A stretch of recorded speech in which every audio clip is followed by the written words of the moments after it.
Hi everyone, welcome back to Insight. Today I'll be discussing what I think are two huge problems with the new proposed regulations for flying drones in Canada.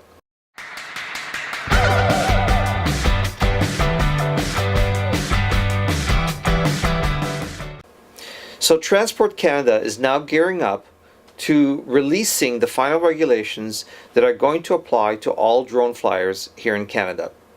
And make no mistake about it, these regulations are going to make things a lot more difficult for all of us.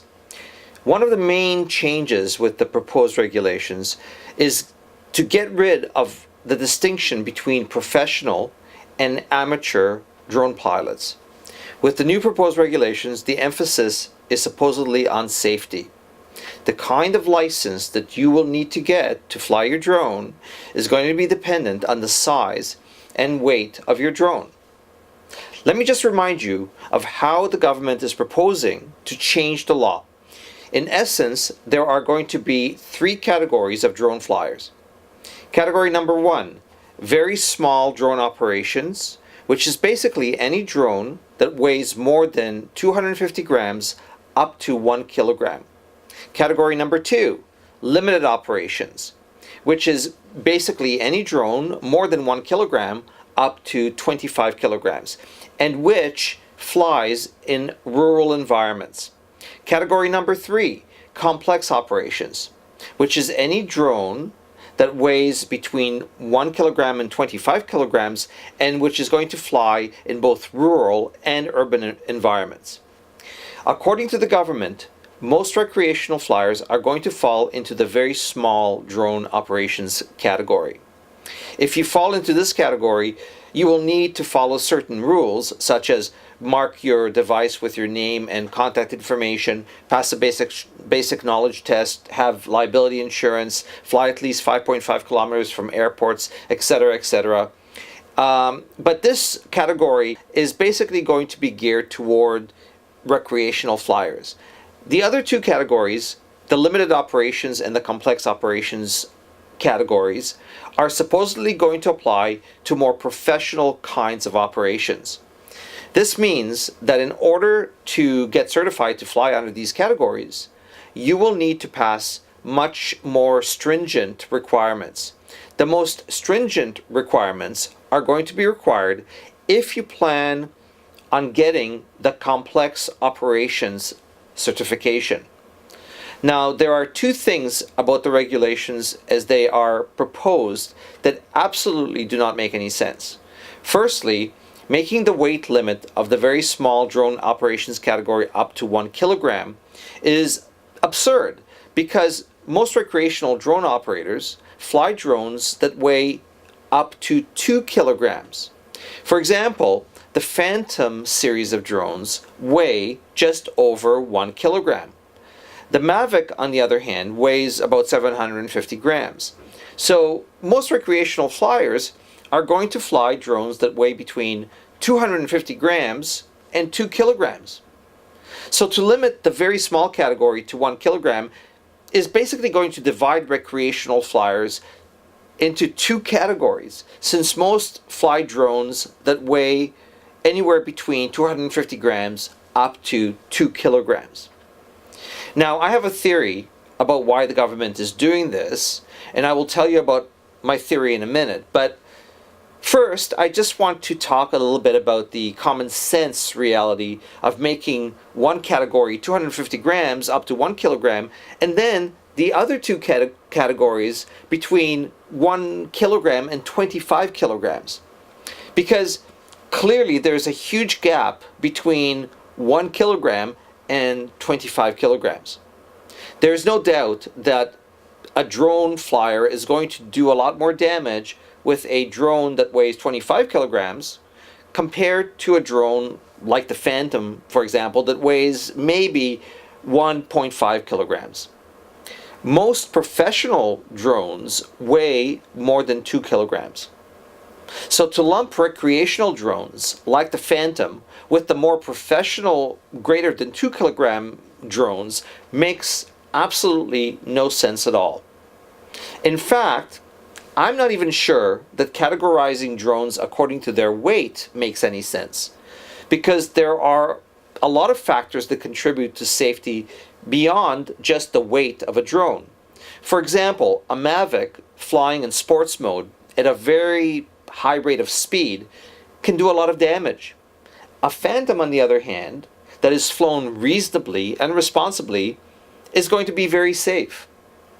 Both the Mavic and the Phantom are going to be safe if they are flown responsibly and reasonably. As I see it, the regulations would make more sense if the very small drone operations category was changed from a top weight limit of 1 kilogram to 2 kilograms. This would essentially take care of all recreational drone flyers, because it is very rare to find a recreational drone hobbyist who flies drones weighing more than 2 kilograms. But there's another problem that really stands out about the proposed regulations. And this is a problem which very few people have actually talked about. And this problem is the fact that if you want to be certified for the complex operations category, you will need to fly a drone that meets Transport Canada's design standards. As I understand it, and as I've heard through the grapevine, none of the recreational drones, let's talk about Phantoms as an example, are going to meet that design standard. So if you bought a Phantom and you decide that you want to get the complex operations certification, well, forget it. You just won't be able to, because it's not likely that your Phantom is going to meet Transport Canada's design standard.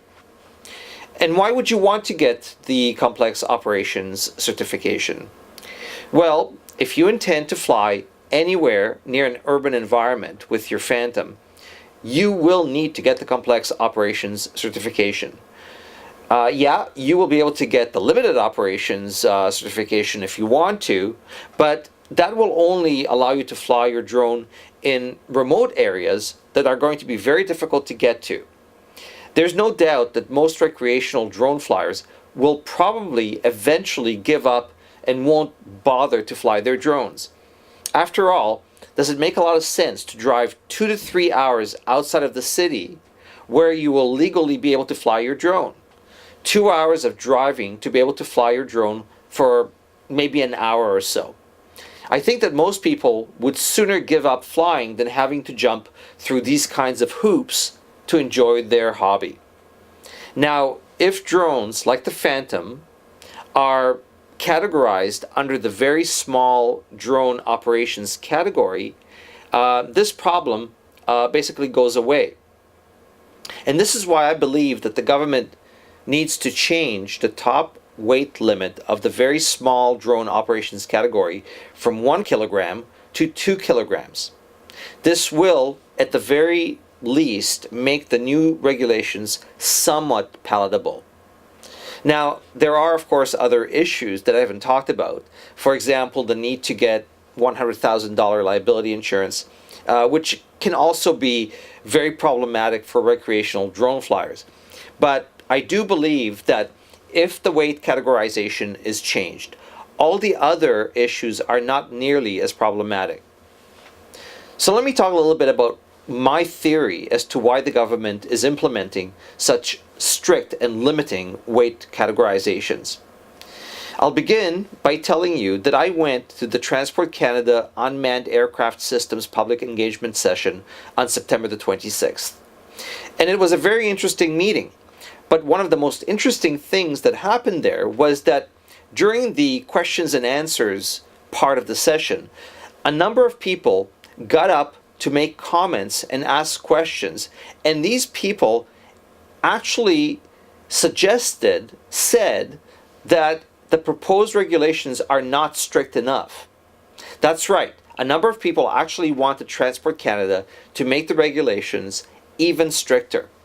They were basically saying that the very small category, which is any drone between 250 grams to 1 kilogram, and this is of course where most recreational drone flyers would fall into, still poses way too many risks.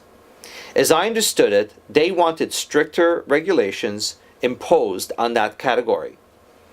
Now, it's very interesting when I thought about it, that most of the people making these comments were essentially professional drone flyers. They would be the people who have a significant financial interest in the drone industry.